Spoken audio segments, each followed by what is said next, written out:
Hello everyone. മുടി നരച്ചതിന് ശേഷം അത് കറുപ്പിക്കാൻ വേണ്ടിയിട്ടോ അല്ലെങ്കിൽ മുടി കളർ ചെയ്യാൻ വേണ്ടിയിട്ടോ പലതരത്തിലുള്ള ഹെയർ ഡൈസ് ഉപയോഗിക്കുന്നവരായിരിക്കും കൂടുതൽ പേരും. എന്നാൽ ഇത്തരം ഹെയർ ഡൈസ് വാങ്ങുമ്പോൾ ശ്രദ്ധിക്കേണ്ട കുറച്ച് കാര്യങ്ങളുണ്ട്. ഈ ഹെയർ ഡൈസിനെ 3 രീതിയിൽ കാറ്റഗറി ചെയ്തിട്ടുണ്ട്. ഒന്നാമത്തേത് സീരിയസ് ആയിട്ട് സ്ട്രിക്ട്ലി നമ്മൾ ഒഴിവാക്കേണ്ട കാറ്റഗറി, അതായത് അത് ഉപയോഗിച്ച് കഴിഞ്ഞാൽ ക്യാൻസർ ഉണ്ടാക്കാനുള്ള ചാൻസ് കൂടുതലായിട്ടുള്ള കാറ്റഗറിയാണ് ഒന്നാമത്തേത്.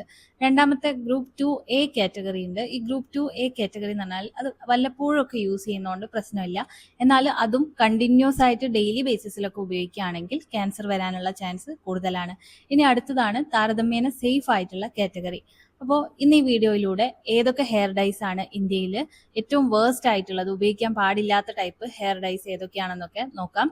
മാത്രമല്ല ഈ ഹെയർ ഡൈസ് വാങ്ങുമ്പോൾ നിങ്ങൾ 3 ഇൻഗ്രീഡിയൻസ് അതിൻ്റെ ആ ഡൈൻ്റെ പാക്കറ്റിൻ്റെ മുകളിൽ നോക്കണം. ഈ ഇൻഗ്രീഡിയൻസ് കാണുകയാണെങ്കിൽ അത് ഉപയോഗിക്കാതിരിക്കുന്നതാണ് നല്ലത്. ഏതൊക്കെയാണ് ആ ഇൻഗ്രീഡിയൻസ്? ഒന്നാമത്തെ ഇൻഗ്രീഡിയൻ്റ് ആണ് കോൾട്ടാർ. കോൾട്ടാർ ഇൻഗ്രീഡിയൻ്റ് ആയിട്ടുണ്ടെങ്കിൽ അത് വാങ്ങരുത്, അത് സേഫ് അല്ല. രണ്ടാമത് ആരോമാറ്റിക് അമീൻസ് എന്ന് എഴുതിയിട്ടുണ്ടെങ്കിലും അതും വാങ്ങരുത്, ഇതൊക്കെ ക്യാൻസർ കോസിംഗ് ആണ്. മൂന്നാമത്തേതാണ് പാരാഫെനിലിൻ ഡയമീൻ. ഈ 3 ഇൻഗ്രീഡിയൻസിൽ ഏതെങ്കിലും ഒന്നുണ്ടെങ്കിൽ പോലും ഈ ഹെയർ ഡൈ ഉപയോഗിക്കാതിരിക്കുന്നതാണ് ഏറ്റവും സേഫ്.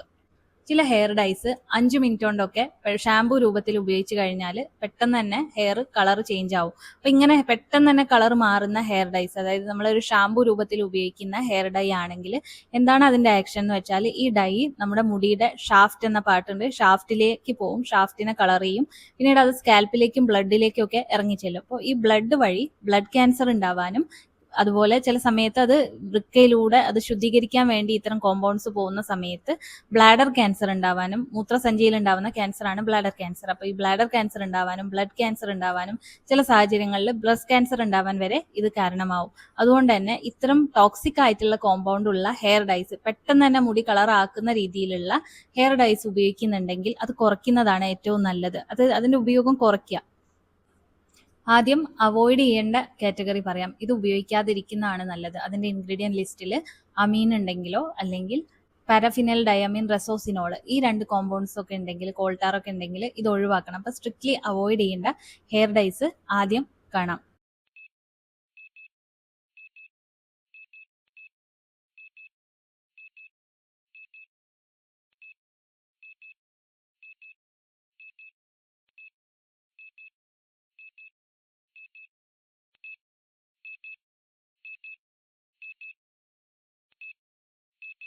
ഹെയർ ഡൈയുടെ പരസ്യത്തിലൊക്കെ ചിലപ്പോൾ അമോണിയ ഫ്രീ എന്ന് എഴുതും, അല്ലെങ്കിൽ നാച്ചുറൽ ഇൻഗ്രീഡിയൻസ് ആണ് അതിൽ അടങ്ങിയിട്ടുള്ളത് എന്നൊക്കെയുള്ള പരസ്യം ഉണ്ടാവും. പക്ഷേ ഈ പരസ്യം കണ്ടിട്ട് നിങ്ങൾ ഇത് വാങ്ങരുത്. കാരണം അമോണിയ ഫ്രീ ആയതുകൊണ്ട് അതിൽ മറ്റ് കെമിക്കൽസ് ചേർത്തിട്ടില്ല എന്നില്ല. അതിൻ്റെ ഇൻഗ്രീഡിയൻറ്റ് ലിസ്റ്റ് നിങ്ങൾ തീർച്ചയായിട്ടും വായിച്ചു നോക്കണം. ഈ 3 ഇൻഗ്രീഡിയൻസ് ഏതെങ്കിലും ടോക്സിക് ആയിട്ടുള്ളത് ഉണ്ടെങ്കിൽ ആ ഹെയർ ഡൈ ഉപയോഗിക്കാത്തതാണ് ഏറ്റവും നല്ലത്. ഇനി മിഡിൽ കാറ്റഗറിയിലുള്ള ഹെയർ ഡൈസ് പരിചയപ്പെടാം. അതായത് കൂടുതൽ പ്രശ്നമില്ല എന്നാൽ തീരെ പ്രശ്നമില്ലാത്തതും അല്ലാത്ത രീതിയിലുള്ള ഹെയർ ഡൈസ് ആണ് ഈ കാണുന്നതെല്ലാം.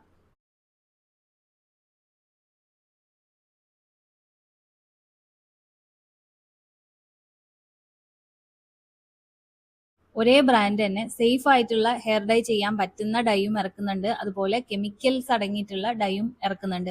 എക്സാമ്പിൾ ആയിട്ട് പറയുകയാണെങ്കിൽ പതഞ്ജലിയുടെ 100% ഓർഗാനിക് ഹെന്ന ഇറങ്ങുന്നുണ്ട്. അത് സേഫ് ആണ്. ഹെന്ന പ്ലസ് ഇൻഡിഗോ ഒക്കെ അടങ്ങിയിട്ടുള്ള അത് സേഫ് ആണ്. കുറച്ച് ടൈം എടുക്കും. മുടിക്ക് കളർ കൊടുക്കണമെങ്കിൽ 2-3 hours ഒക്കെ നമ്മൾ തലയിൽ അത് തേച്ച് പിടിപ്പിക്കേണ്ടി വരും. ഇതേ പതഞ്ജലിയുടെ തന്നെ കെമിക്കൽസ് അടങ്ങിയിട്ടുള്ള ഹെയർ ഡൈയും ഇന്ന് മാർക്കറ്റിലുണ്ട്. അതേപോലെ തന്നെയാണ് ഗോദ്രേജിന്റെ കെമിക്കൽസ് അടങ്ങിയിട്ടുള്ള ഹെയർ ഡൈയും അവൈലബിൾ ആണ്. അതുപോലെ തന്നെ ഗോദ്രേജിന്റെ നുപുർ ഹെന്ന ഇന്ത്യയിൽ ഇന്ന് കോമൺ ആയിട്ട് യൂസ് ചെയ്യുന്ന ഹെന്നയാണ്. ഇതിൽ താരതമ്യേന കെമിക്കൽ ഫ്രീ ആയിട്ടുള്ള സേഫ് ആയിട്ടുള്ള ഹെന്നയാണ് ഇത്. അപ്പൊ അതായത് ഓരോ കമ്പനിയും നല്ലതും ഇറക്കുന്നുണ്ട്, അതേപോലെ തന്നെ ചീത്തയായിട്ടുള്ള, അതായത് മനുഷ്യന് ഉപയോഗിക്കാൻ പാടില്ലാത്ത കോമ്പൗണ്ട്സ് ഒക്കെ അടങ്ങിയിട്ടുള്ള ഹെയർ ഡൈസും മാർക്കറ്റ് ചെയ്യുന്നുണ്ട്. അപ്പോൾ നിങ്ങൾ ഇൻഗ്രീഡിയൻസ് ആദ്യം വായിച്ചു നോക്കുക. അതിന്റെ പിന്നിൽ എന്തൊക്കെയാണ് അതിൽ ചേർത്തിട്ടുള്ളതെന്ന് വായിച്ചു നോക്കിയിട്ട് അതിൽ സേഫ് ആയിട്ടുള്ള കോമ്പൗണ്ട്സ് കാണുന്ന ഹെയർ ഡൈസ് നിങ്ങൾ ഉപയോഗിക്കുക. ഇനി ഏതൊക്കെ ഹെയർ ഡൈസ് ആണ് സേഫ് എന്ന് നിങ്ങൾക്ക് അറിയണമെങ്കിൽ കമന്റ് ആയിട്ട് ഇടുക, അടുത്ത വീഡിയോയിൽ പറഞ്ഞുതരാം. ഐ ഹോപ്പ് ഈ വീഡിയോ നിങ്ങൾക്ക് യൂസ്ഫുൾ ആയിട്ടുണ്ടാകും. Thanks for watching.